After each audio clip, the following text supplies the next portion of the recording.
Bonjour à tous, Interaction, chaque vendredi, 12h30, 13h, une émission interactive pendant laquelle je vous invite à poser toutes vos questions à nos invités. En l'occurrence, il s'agit d'Hubert Tassin, notre analyste. Bonjour Hubert. Thomas. Thomas Louis, notre gérant. Bonjour Thomas. Et nous avons le plaisir d'accueillir un guest star dans la personne de Lionel Pélissère. Bonjour Lionel. Bonjour Thomas. Bienvenue. Vous êtes analyste chez Alpha Value. Vous nous raconterez un petit peu le métier d'Alpha Value et vous, votre spécialité. En tout cas, on va profiter de vos lumières en cette période pré-résultat trimestriel, toujours une période très intéressante pour les investisseurs. On commence tout de suite par les grandes tendances de cette semaine.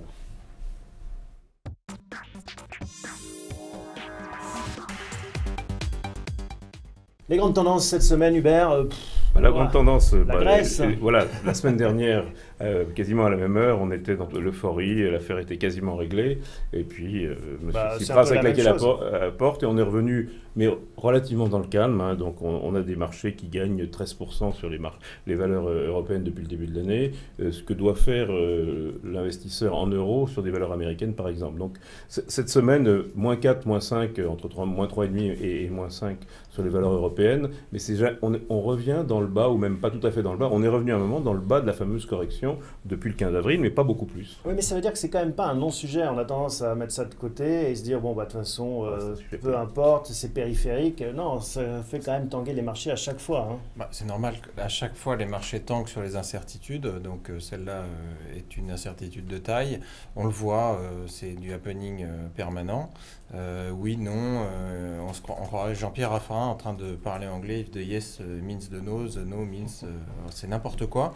Donc on ne sait même pas quelle est la question qui va être posée. On ne sait même pas si elle est constitutionnelle, à vrai dire. Bon, est-ce que, Lionel, selon vous, on va y voir clair après ce week-end, ou est-ce que finalement cette salade grecque va continuer? Alors, ce qui est clair, c'est qu'il y a un manque de visibilité et une incertitude à court terme, mais on n'a pas de panique des marchés.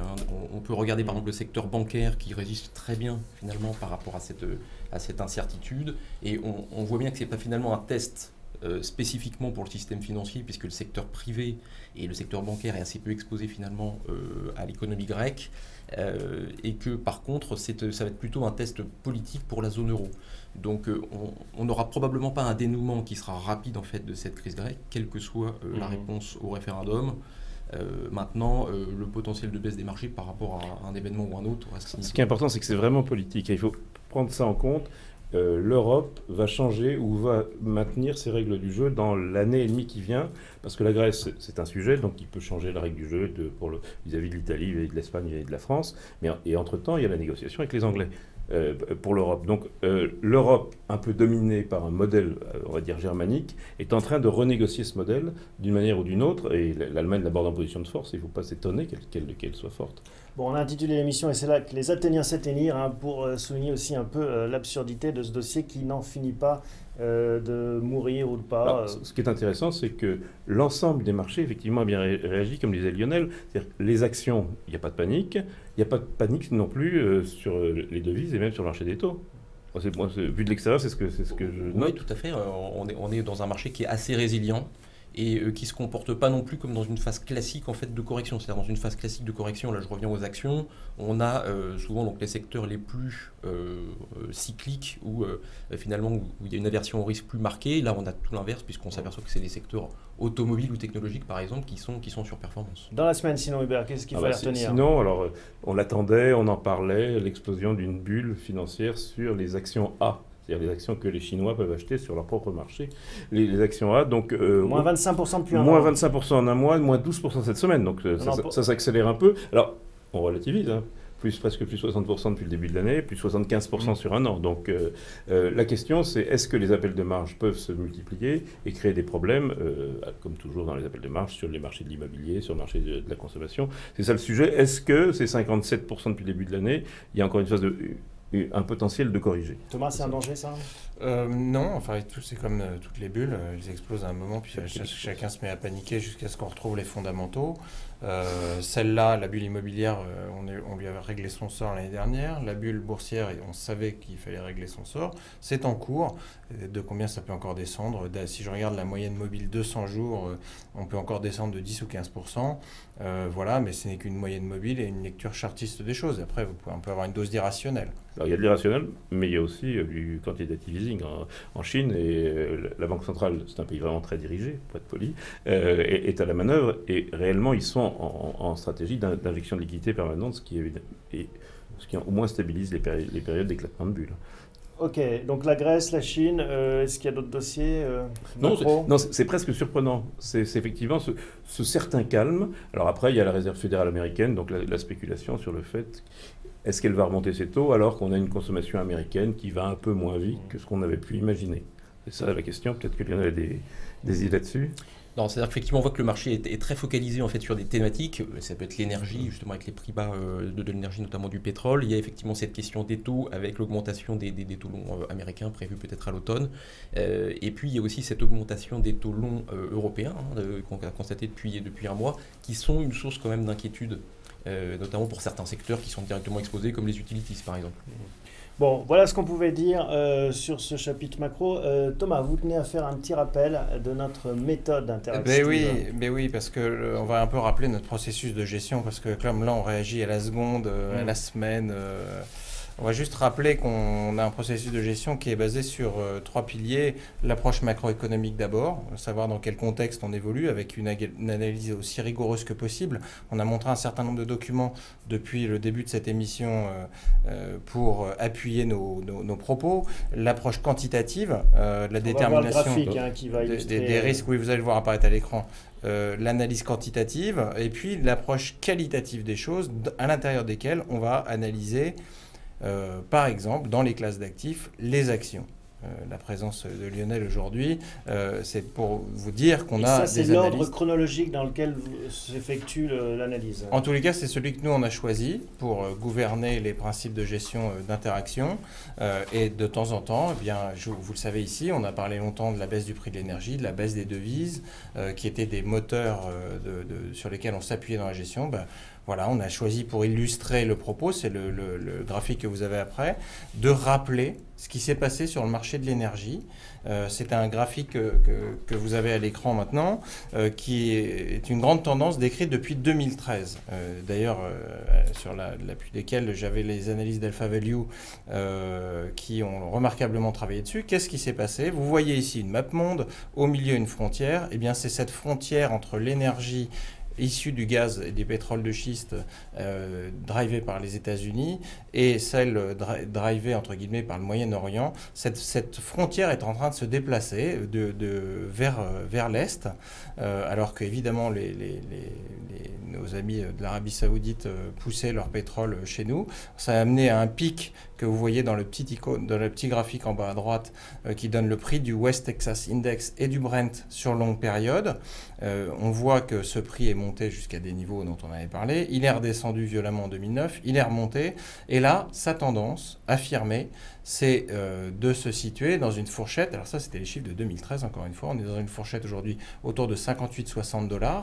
Et ce qui est intéressant sur le graphique que je vous montre là, c'est qu'on avait mis le corridor dans lequel les puits de gaz et de pétrole de schiste étaient rentables.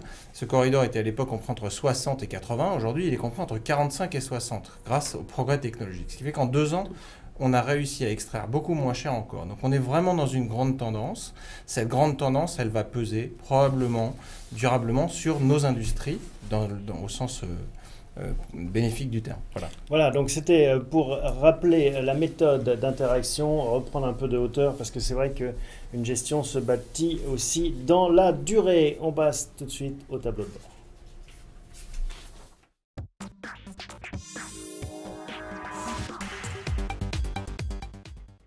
Alors on le disait, c'est assez calme. C'est calme aussi sur ce tableau de bord qui ne bouge pas depuis 2 ou 3 semaines.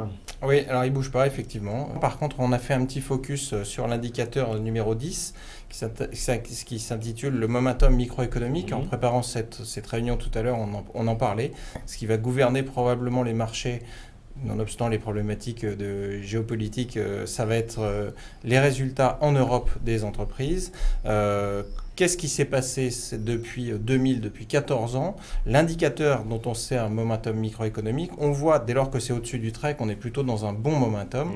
Les USA tiraient la croissance de 2003 à 2008. C'était la locomotive. C'était la locomotive. La Chine est devenue la locomotive à partir de 2011-2012, hein, un pays de producteurs qui devient un pays de consommateurs. Et alors qui tire la croissance aujourd'hui? On a fait un buzz terrible sur ce graphique. Ben, vous avez le graphique d'après qui nous permet de voir qu'on a eu deux choses. Une fois de plus, les Américains, pour des raisons de politique interne, au travers de l'effet Bernanke et du quantitative easing, et enfin l'effet Draghi depuis 2014, qui joue à plein, fin 2014. Avec un effet AB qu'on a du mal à déterminer, mais qui doit exister, donc, puisque le Japon lui-même donne des signes d'éventuel redémarrage. Il y a beaucoup de... la banque chinoise, oui, mais là, changer un modèle, ça prend un peu de temps. Voilà, donc en fait, ce sont les banques centrales qui servent de locomotive. Elles amortissent le choc. Il faut absolument nourrir en liquidité ce marché qui a dû faire face à quasiment un risque de faillite, voire de dépression en 2009. La seule solution qu'on ait trouvée, c'est d'envoyer des liquidités que les banques entre elles n'arrivaient plus à se prêter. Donnez un commentaire sur ces locomotives. Oui, donc on a aussi un moteur qui est bien sûr l'économie américaine, qui reste important, qui pallie à des émergents qui sont un petit peu faibles depuis 18 mois. Ce qu'on peut dire, c'est que sur l'Europe, on est au démarrage d'un cycle d'amélioration des résultats des entreprises qui va durer plusieurs années, ce qui explique la résilience du marché aujourd'hui aux mauvaises nouvelles, et notamment par rapport à l'épisode grec dont on a parlé précédemment.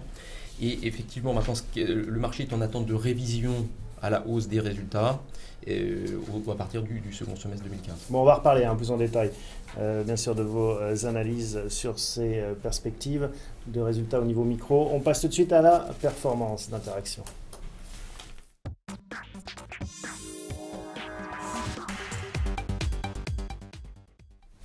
Alors, une performance cette semaine qui est dans quel sens, comme le marché? Alors, performance négative, Hubert a commencé à en parler tout à l'heure, puisqu'on perd 3,65% sur le fonds et que notre CAC 40 dividende réinvesti, lui, plonge de 4,39%.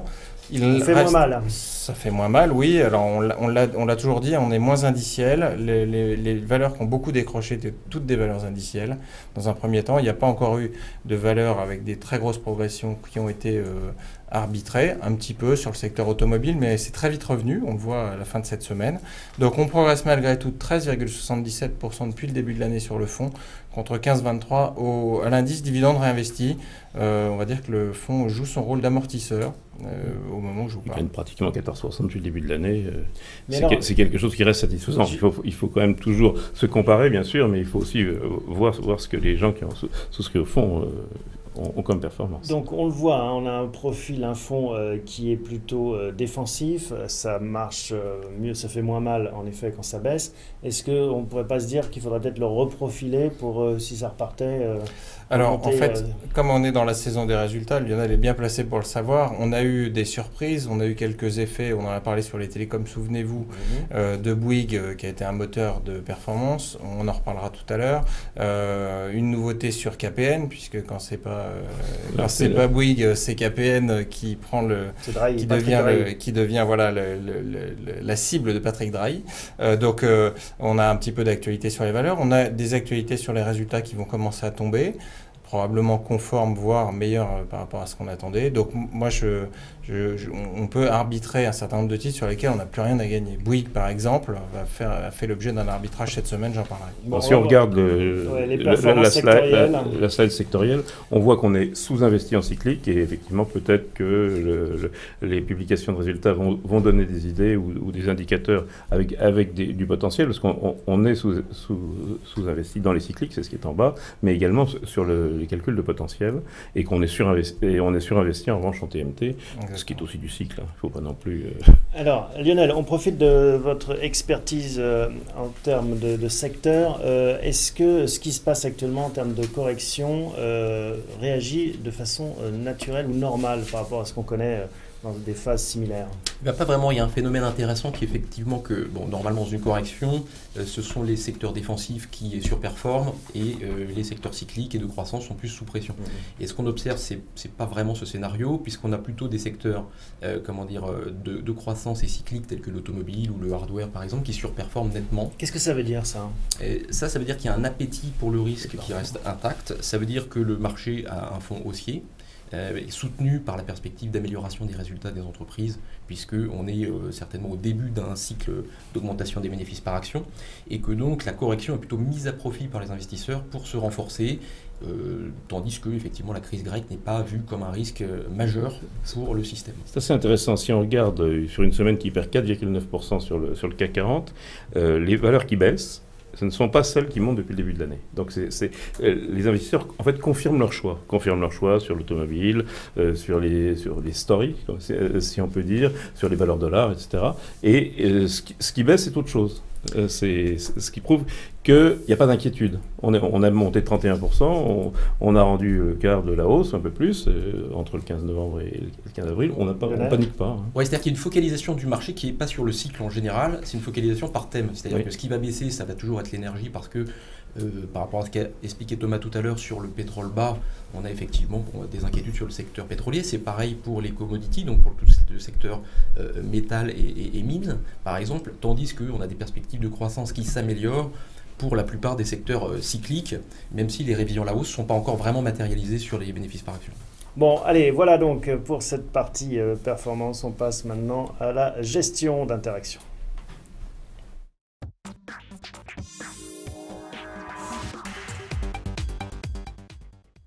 Vous le savez, Interactions, c'est une émission, bien sûr, mais c'est aussi un comité de gestion qui se réunit chaque semaine en direct dans lequel vous pouvez participer en interrogeant nos spécialistes. On a le plaisir d'accueillir Lionel Pélissère d'Alpha Value. Lionel, donc vous êtes analyste. Alpha Value, présentez-nous en un mot ce que fait votre cabinet. Donc Alpha Value, c'est un cabinet de recherche indépendant européen qui couvre 460 valeurs avec 25 analystes et qui a des clients aux États-Unis, en Europe et bien sûr en France. Est-ce que vous avez une méthode particulière, une marque de fabrique ?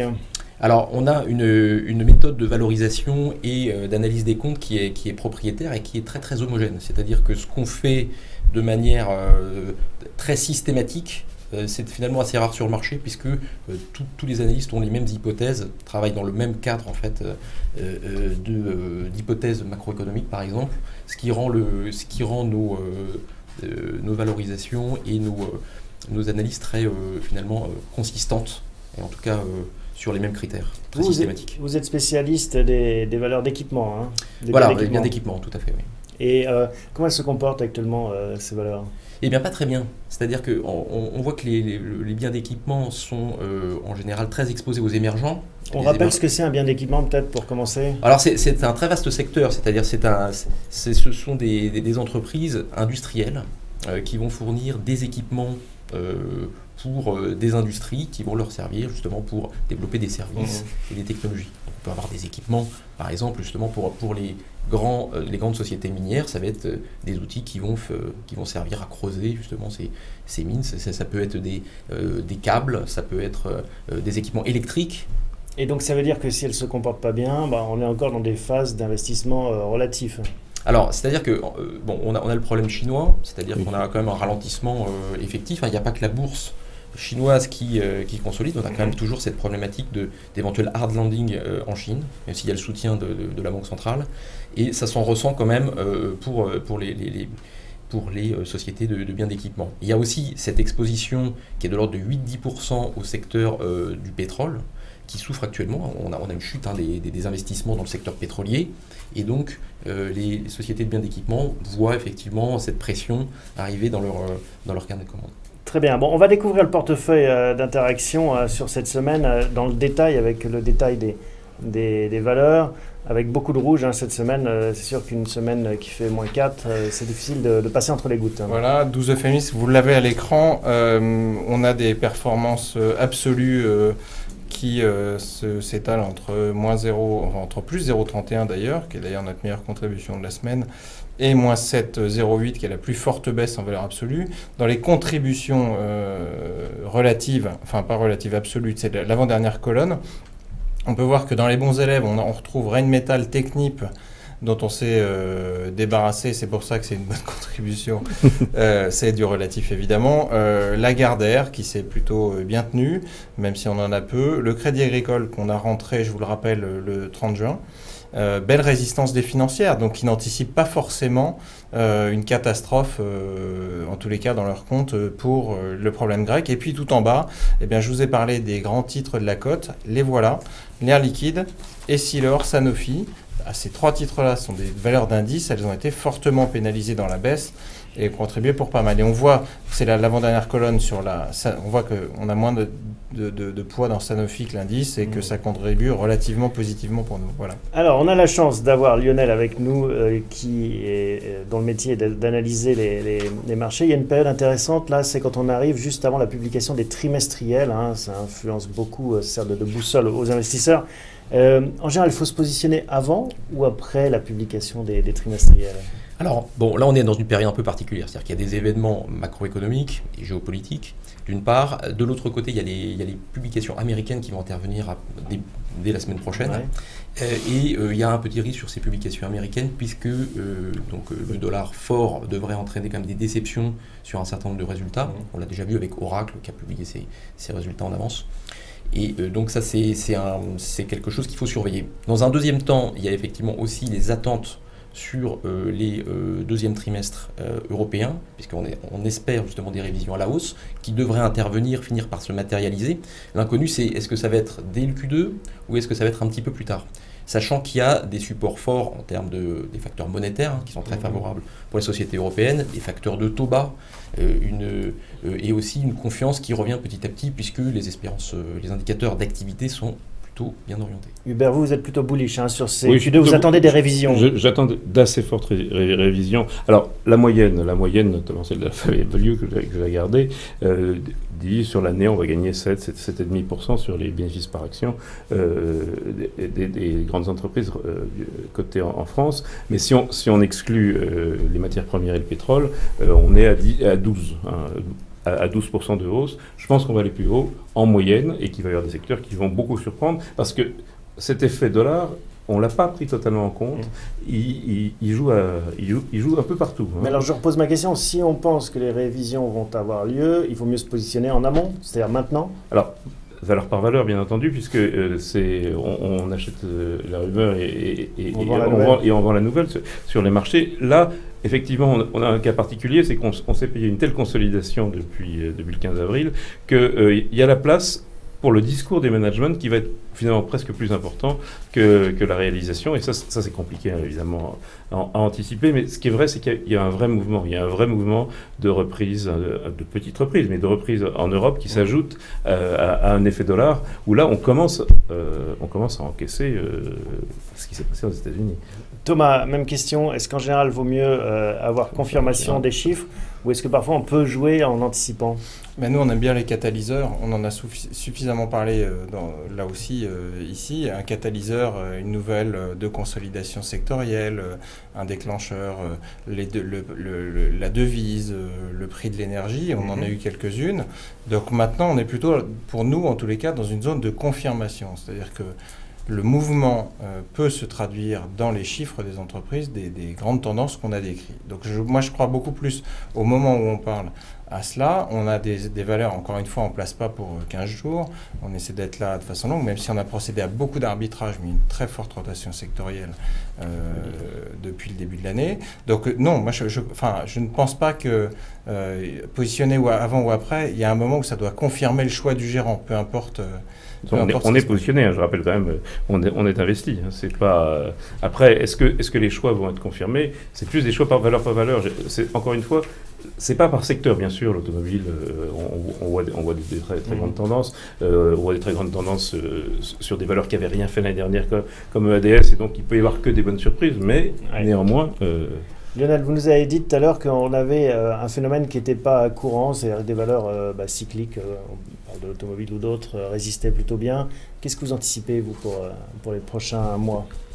Je pense qu'on est dans une phase de correction dans un marché haussier et que cette phase de correction devra se terminer à la fin de l'été, qu'on va repartir sur une hausse des marchés, ensuite qui va refléter en fait justement ce qui vient d'être dit précédemment, c'est-à-dire l'augmentation, les révisions à la hausse des bénéfices. Donc on peut quelque part aussi avoir une démarche opportuniste, c'est-à-dire profiter de cette volatilité, profiter de ce creux de marché pour se repositionner. Alors, ce qu'on ne maîtrise pas, c'est ce que vous avez dit comme le plus important, c'est la Chine. C'est-à-dire, c'est bien ce qui handicape les vedettes d'autrefois. On a eu cette semaine une étude un peu négative sur tout le secteur du luxe, et on voit bien qu'Hermès est dans la plus forte baisse, et que nous-mêmes, c'est pas du luxe pur, mais on a du Sanofi, on a du Essilor, par exemple, qui réagit mal. Et la Chine, c'est les machines-outils aussi, et ça, c'est le secteur dont vous parliez, et notamment le secteur de toutes les entreprises moyennes allemandes. Tout à fait. Qu'est-ce que vous proposez cette semaine, Hubert ? Écoutez, là, on s'est positionné, on a mis 6 mois à se positionner. Qu'est-ce que je propose ? Je proposais plein de choses. Je proposais qu'on mette au radar Lagardère, parce qu'on a 2 holdings investis dans un peu dans tout, et beaucoup dans les médias, qui sont Vivendi et Lagardère. Et Lagardère, ce que je proposais, Thomas, c'est que dès qu'on la passe au crible cette semaine, comme on passe chaque semaine une ou deux valeurs. Oui, alors nous on trouve que Lagardère c'est pas trop mal. Il y a toujours une décote de 30% par rapport au secteur européen. Ça se paye 10 fois contre 14,8 sur les mêmes secteurs en Europe. C'est toujours une décote, mais il faut dire qu'elle a toujours existé cette décote. Alors c'est un peu agaçant, parce qu'on espère une réduction de la décote alors qu'elle persiste depuis des années. Ben non, parce que... Il y a une décote qui est liée au manager peut-être. Alors je pense qu'il y a un manque... J'allais dire évident de travail, il ne faut pas exagérer, mais il y a un manque évident d'entrain et de confiance donc, du marché au travers de la direction de Lagardère, ça c'est sûr. Voilà. Et alors qu'est-ce qu'on en fait nous Mais c'est bien pour ça que c'est intéressant, c'est parce qu'il y a de la décote. S'il y avait de la surcote, ça nous intéresserait moins. Je suis d'accord, mais je n'ai pas de catalyseur. On en parlait il y a une seconde, je n'en vois pas au moment où je vous parle, si ce n'est peut-être un caractère spéculatif. On l'a rentré un peu comme ça, en se disant, et ça a bien marché. Et ça a bien marché. Lionel, Lagardère, c'est une valeur que vous regardez, vous connaissez ? Il y a toujours effectivement une décote assez importante, c'est comme toutes les sociétés de holding, et en même temps, c'est vrai qu'on voit qu'il y a une gestion du portefeuille qui devient plus active et qui peut effectivement donner des opportunités. Vous parliez de Vivendi, d'ailleurs, on a souvent évoqué un éventuel rapprochement entre les deux sociétés, ou en tout cas... Moi, je ne l'exclus pas. Oui, je ne l'exclus pas, c'est un des objectifs de pour faire ce Bertelsmann à la française. Exactement, vieille chimère aussi quand même, mais on va peut-être y arriver, parce que maintenant il faut du contenu pour passer tout ce qu'on passe dans les téléphones, dans les tablettes, dans tous les outils récents, tous les objets connectés. Donc là, ça Est-ce qu'il faut du papier aussi ? Est-ce qu'il faut aller vers le contenu papier ? Est-ce que c'est le meilleur C'est probablement pas le meilleur, mais j'allais dire c'est déjà dans les coûts. On est quasiment au point bas. Qu'est-ce qui est touché aujourd'hui ? C'est la presse quotidienne. La presse quotidienne qui est touchée. Donc le reste, les magazines, ça résiste plutôt pas mal. Alors, pas loin des médias, il y a Publicis, la publicité. Alors Publicis, c'est un vrai sujet. C'est un sujet, on voit, il y a des études d'analystes.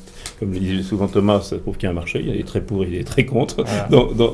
Ce qui est vrai, c'est que c'est une valeur qui est très américaine. Donc, et qui, contrairement à Havas, fait plus de marge dans son activité américaine que dans son activité européenne. Donc ça, c'est le bon sujet. C'est une valeur sur laquelle il y a une histoire de restructuration, puisqu'ils ont loupé la fusion avec Omnicom. Donc il y a une histoire de restructuration qui a amené une décote. C'est toujours la même. C'est un peu le même concept. Alors à quel moment le facteur qui va déclencher quelque chose boursièrement va arriver, c'est très difficile à dire, mais c'est très bien placé. Là, il y a un problème de management que le manager est trop bon, mais il a l'âge qu'il a et qu'il faut trouver un relais. Et puis, moi, je dirais qu'il y a un virage qui est intéressant aujourd'hui et qui nous fera regarder le catalyseur un petit peu plus tard.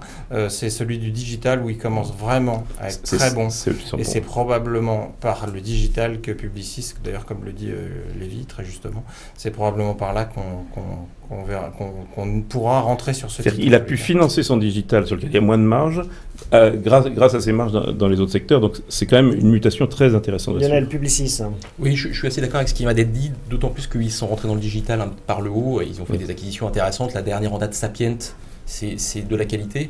Et Publicis, c'est une société qui réussit à dégager des marges élevées pour son secteur et qui a de beaux actifs. Donc c'est un modèle acquisitif. Je pense qu'effectivement, ils ont trouvé par cette voie-là le moyen de renforcer leur croissance. On n'en a pas en portefeuille. Hein. Non, on l'a dans le radar. On l'a dans le radar. Oui. Ça fait le marché pour le moment. Donc qu'on ait fait ou qu'on n'ait pas fait, ça n'a pas bougé. On a un potentiel sur le titre de 30% quand même. C'est pas négligeable, mais tant qu'on n'a pas le catalyseur, il n'y a pas trop de catalyseur, ça serait quoi en fait, en l'occurrence? D'abord, on peut avoir une confirmation qu'effectivement, il faut une percée dans le digital pendant que les autres en relatif sont moins bons. Donc, c'est à mon avis un facteur à regarder. Et puis surtout que l'échec de la fusion avec Omnicom soit plus qu'un mauvais souvenir et qu'on soit vraiment passé à autre chose à l'intérieur de l'entreprise. À quel moment ils vont nous raconter l'histoire? Pour le moment, ils disent l'histoire de restructuration, elle est là. Il y a un moment où ils vont la raconter. Et s'ils la racontent bien, et en général, quand ils racontent plutôt très bien, Maurice Lévy, ça peut être vraiment le facteur. Alors autrement, j'aimerais qu'on profite de la présence de Lionel. Puisqu'on a arbitré cette semaine Bouygues. Petit à petit. On va voir le tableau de l'historique. Contre Orange et AXA contre Score. C'est deux sujets dont on a souvent parlé avant d'en arriver à cette absolument. Alors, cette semaine, dans l'historique des arbitrages, on en a fait deux hier. Un arbitrage vente de Bouygues, achat d'Orange. On pense que l'histoire de Bouygues, Martin Bouygues, a priori, ne se séparera pas du téléphone. Donc voilà, on espère d'ailleurs que Drahi ira sur KPN, puisque je rappelle qu'on en a en portefeuille et que ça contribue à au bon soutien du fonds cette semaine.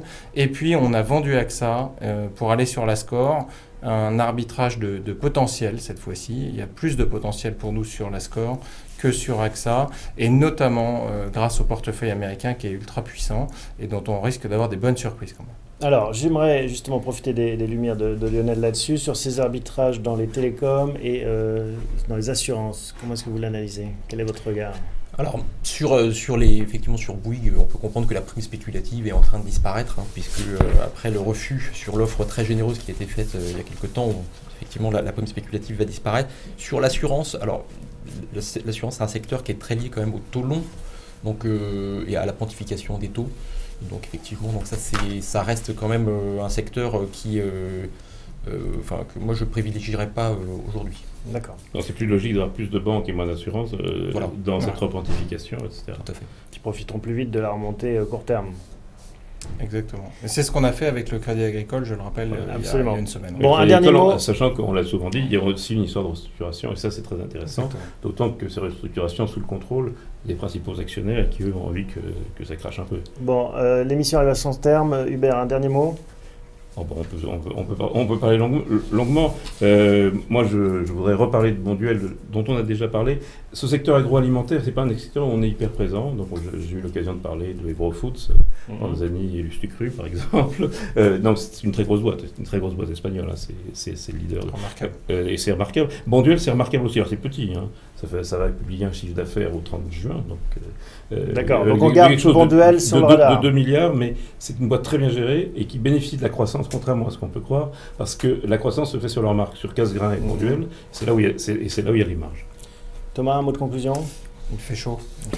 Ebo, c'est la célèbre contrepétrie belge. Donc, non, pas de remarque particulière. Encore une fois, ce mouvement d'arbitrage, c'est un mouvement assez important, puisqu'on parle de 2% à chaque fois qu'on a bougé. Je voulais juste le souligner. C'est un positionnement fort qu'on reprend sur les titres qu'on avait déjà en portefeuille. Juste pour l'arbitrage d'Orange, on l'avait vendu 6% plus haut. Dans le même temps, le marché a baissé de 5%. Ça nous fait un petit coup de trading pas mal en l'espace de 3 mois.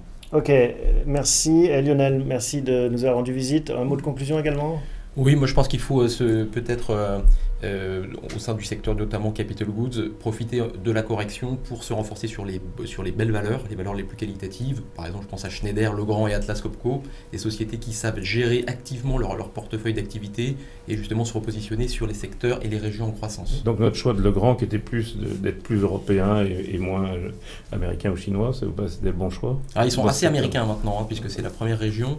Et effectivement, Legrand, c'est un modèle très qualitatif, puisque c'est une société qui a un pricing power très très fort et qui est capable d'augmenter, de faire des acquisitions en autofinançant ses acquisitions grâce à ses fortes marges et qui finalement consolide un marché très fragmenté.